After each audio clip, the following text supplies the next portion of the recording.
Peut-on être bouddhiste et catholique en même temps? Alors, pour bien comprendre, il faut regarder d'abord dans le bouddhisme qu'il y a deux choses. Il y a d'une part une doctrine métaphysique, quelque chose qui explique ce que nous faisons sur Terre, qui nous sommes. Et il y a ensuite des pratiques, des techniques comme le yoga qui permettent, je dirais, de pacifier son être en vue de réaliser ces doctrines métaphysiques. Quelle est la doctrine métaphysique du bouddhisme, qui est d'ailleurs à peu près semblable à celle de l'hindouisme? C'est que il n'y a pas de Dieu personnel.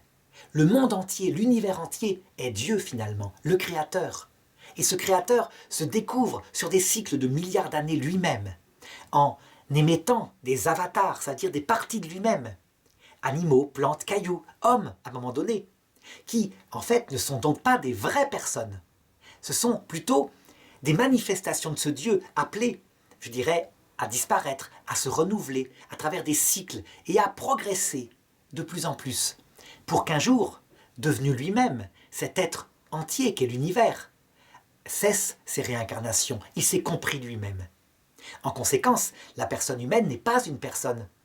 Je dirais que pour bien le signifier, les bouddhistes souvent font durant toute une vie une œuvre magnifique avec du sable de couleur, et puis un jour, ils ouvrent la porte, il y a un courant d'air et tout est balayé. L'homme n'est pas une personne. Donc, les dogmes fondamentaux du bouddhisme, c'est que Dieu n'est pas une personne, l'homme n'est pas une personne.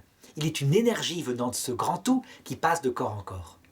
C'est évidemment contradictoire, mais contradictoire point par point avec la foi catholique, qui dit l'inverse, que Dieu est une personne éternelle, avec une personnalité, la Trinité, et qu'on le verra face à face, qu'il a créé des personnes, donc que nous sommes, nous, quelqu'un, et que nous nous reverrons avec ceux que nous aimons et les autres hommes dans l'autre monde, que nous y vivrons éternellement, que nous ne perdrons pas nos souvenirs et nos relations, et que donc la réincarnation est contradictoire. Ça serait perdre ses souvenirs, passer de corps en corps, n'être qu'une énergie.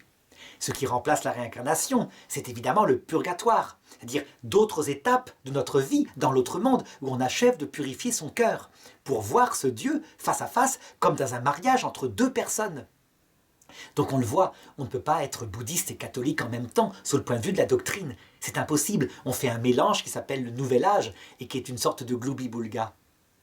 Est-ce à dire maintenant que les techniques bouddhistes comme la relaxation, la respiration, diverses sortes de yoga qui permettent de contrôler son corps sont contradictoires avec la foi catholique? Je répondrai que pas du tout, c'est pas contradictoire. Il faut juste être assez mûr dans sa foi pour bien dire « je pratique la technique », mais je n'adhère pas à la théologie. Je la pratique parce qu'elle va m'aider. Alors évidemment, il y a mieux que ces techniques bouddhistes. Il y a les techniques chrétiennes. Par exemple, les mantras n'ont pas besoin d'exister. Il vaut mieux pratiquer le chapelet.